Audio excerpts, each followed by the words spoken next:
Oo, isipin mo, pag ginapos mo po ang isang, lalo na ikaw, mananampalataya ka na sa Panginoong Hesus, tapos hindi ko pinapatawad ang nagkasala sa'yo, ginagapos mo po siya mga kapatid.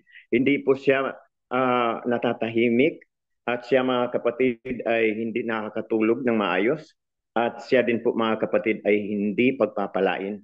Kaya nga ang sabi ng Panginoon, magpatawad kayo. Kasi pag nagpatawad po tayo, nakakakilos po ang banal na espiritu upang ang tao na yon ay bibigyan niya ng lesson, aral. Kasi ayaw din ng Panginoon na ang tao na yon ay basta-basta lang din naman pinapatawad. Tayo, ang gagawin lang po natin, mag-release pa tayo ng patawad, pero bahala na po si Lord na magmaniobra sa Kanya dahil alam po natin na once na nagpatawad po tayo, hindi po siya kagad-agad nire-release ng Panginoon na siya ay nagkaroon na ng magandang kiramdam, maayos na siya, kundi siya po ay unti-unting tinuturuan ng Panginoon. Kaya nga isang example po ng mananampalataya na kahit tinututukan na po ng isang pastor at patuloy pa rin po siyang gumagawa ng paglabag na siya ay member ng church. Ang sabi po din sa Timothy po mga kapatid, sa Book of Timothy na ipagkatiwala mo na yung kanyang katawang lupa kay Satanas upang ang kanyang kaluluwa ay maliligtas. Ibig sabihin, once a Christian is being born again at nagpapatuloy siya sa pagkakasala, hindi mo po yan trabaho mga kapatid kapag binabalaan mo na po siya na huwag mo niyang ulitin ang ginagawa niya.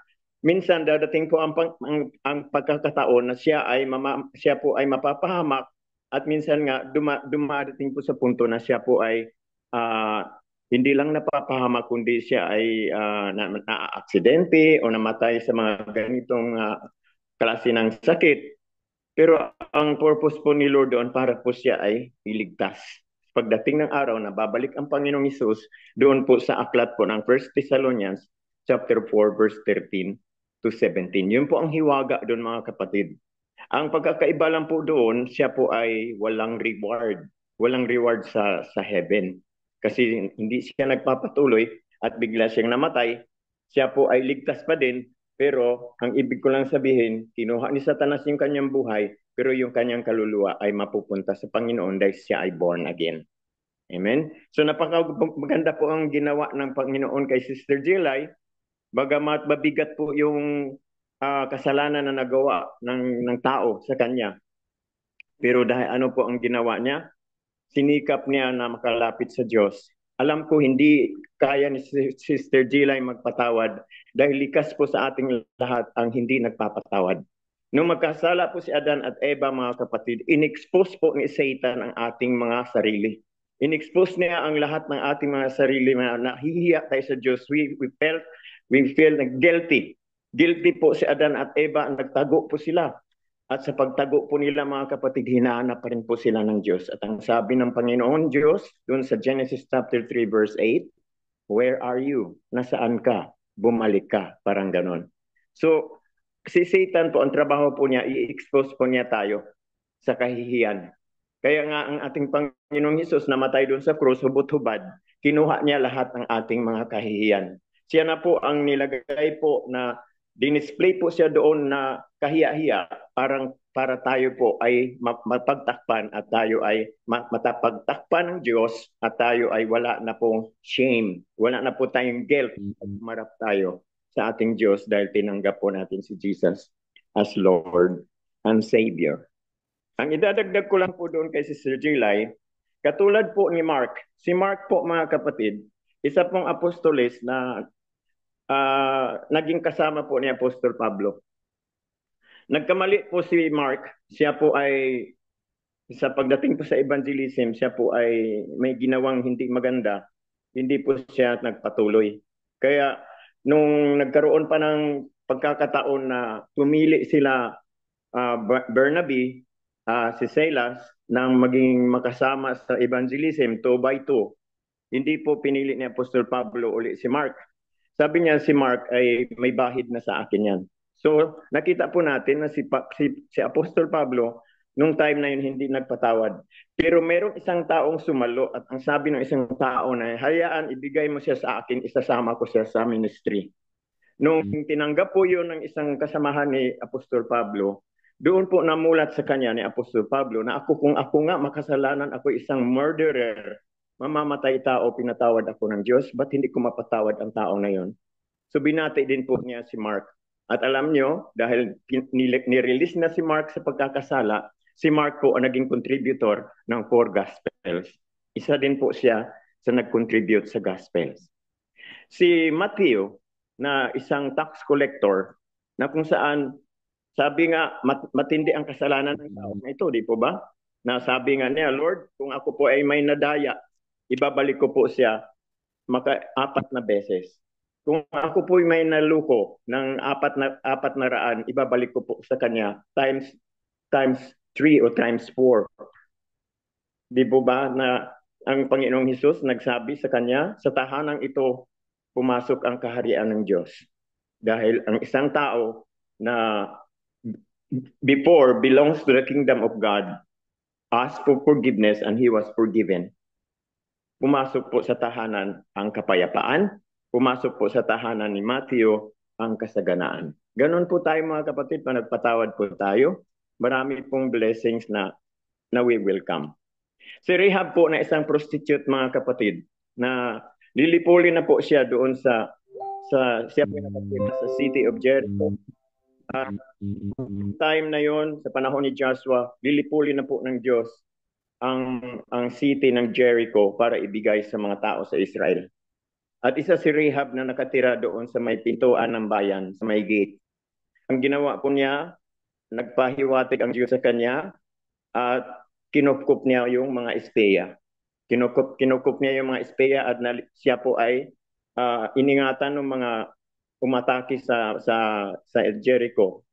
In-spare po ang kanyang buhay at nakiusap po siya, i-spare po ninyo ang buhay ko at ang buong sangbahayan ko. In-spare po siya mga kapatid, but she was a prostitute. She was not a believer of the Lord God. And you know what happened? Si Rahab po ay naging mother po siya ni Boaz, na si Boaz naging husband po ni Ruth, at si Ruth po ay lula po ni Jesus Christ. So tingnan po natin ang idinudulot po ng pagpapatawad, di po ba? Ang Diyos nga nagpapatawad, tayo pa kaya? So nung si Adan din po mga kapatid nagkasala, nakita naman po natin ang consequence. Dahil po minana po natin ang kanyang kasalanan. Isipin mo yan mga kapatid, kapag nagkasala po tayo at hindi nagpatawad sa atin yung pinagkakasalanan po natin, nagagapos po tayo. Until the 4th generations. Hindi lang 4th generations, tuloy-tuloy po yun. Pati sa mga kaapu-apuhan mo may sumpa. Isipin mo yan pag hindi tayo pinatawad. Sabi ni Lord, until the 4th generations. Yun na lang pagsamba sa Diyos-Diyusan.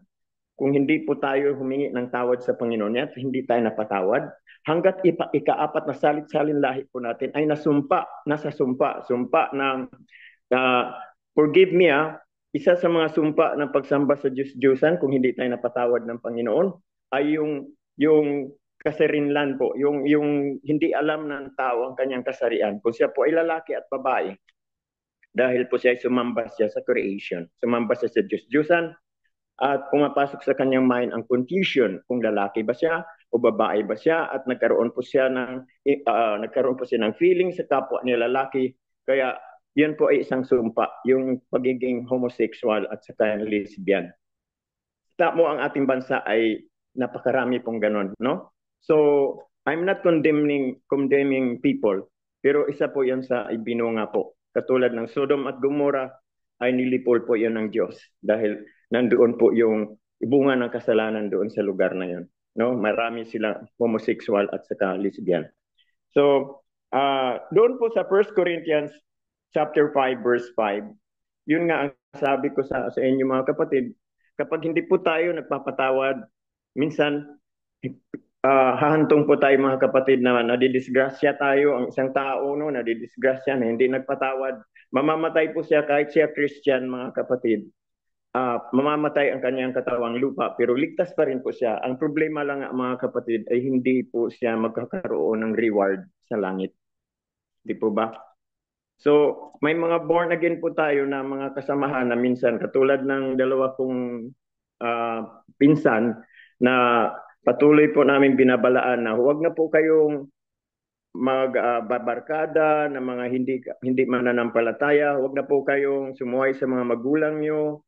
Dumalo kayo sa gawain lagi at dumadalo naman po. Pero madalas talaga ay sumisibat. Ibig sabihin, tumatakas po sa gawain. So patuloy na nangangaral kami, nangangaral ang mga pastor sa kanila.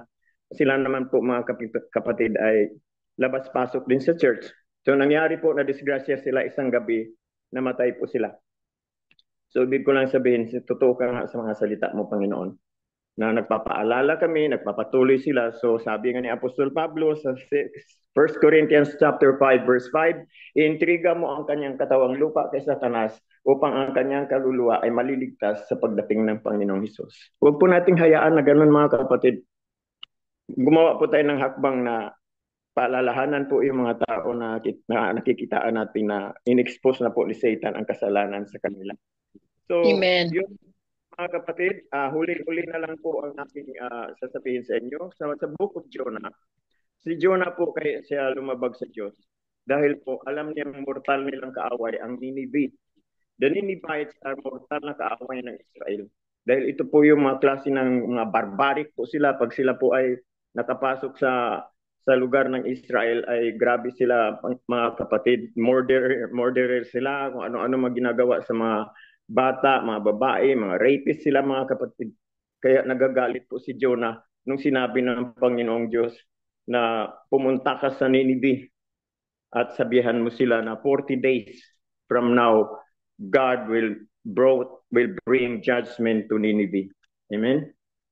Ayaw po niya kasi alam niya ang Diyos mapagpatawad kaya ayaw niyang sumunod siya. Na, di ba po ba nagtago po siya, sumakay po siya ng barko hanggang sa hinabol siya ng Panginoon, pinadalhan ng bagyo yung barko, pero sumunod din po siya. Sumunod siya mga kapatid at nagalit siya, nagtampo siya sa Panginoon. Nasabi niya, alam ko ikaw ay Diyos na mapagpatawad. Alam ko, tingnan mo nga, kaya nga hindi ako sumunod sa iyo noon. Utusan mo ako na mag-evangelize sa Nineveh dahil alam ko mapagpatawad kang Diyos. At kinam mo naman, ay sabi ng Panginoon, kung ikaw nga naliliman kita dahil naiinitan ka, naliliman kita nung pinapatubo ko yung mga baging na yun para hindi ka maiinitan sa araw. Pinapatubo ko yung baging. Tapos naglagay din ako ng uod para kainin yung mga dahon ng baging at nung malanta ang halaman na yun, nawalan ka na ng kuan walan ka na ng lilim, nagagalit ka sa akin. Ako pa kaya, there are 120 people in Nineveh, meron pang mga hayop diyan. Di ba ako mamahabag sa kanila, nalilipulin ko sila? Ikaw, iniisip mo lang sarili mo yung comfort mo Pero ako ang tinitingnan ko, yung karamihan. So ganun po ang ating Diyos mga kapatid. Kaya na dinidiin po niya sa atin yan. Sapat na po ba Panginoon na magpatawad ng 7 beses na nagkasala sa atin? Sabi ng Panginoong Hesus kay Pedro, hindi lang 7 times, Peter, 7 times 70, ibig sabihin 490 times, ibig sabihin unlimited. Kasi ganun ang pananaw ng Panginoon He wants people to be blessed. Kaya tandaan po natin mga kapatid, pag hindi po tayo nagpatawad sa mga nagkasala po sa atin, ginagapos mo po yung tao na yun mga kapatid. Bukod sa kahihiyan, ginagapos mo siya sa kahirapan at walang pagpapala na dumarating sa kanya kahit anong paghihirap na ginagawa niya. So maawa naman po tayo, i-release po natin sila. Forgive them, bahala na po si Lord na humipo sa puso mo para yung puot at galit mo maalis. Kaya yun lang po mga kapatid, ang Diyos sa pangalan ni Jesus. Amen. Amen. Amen.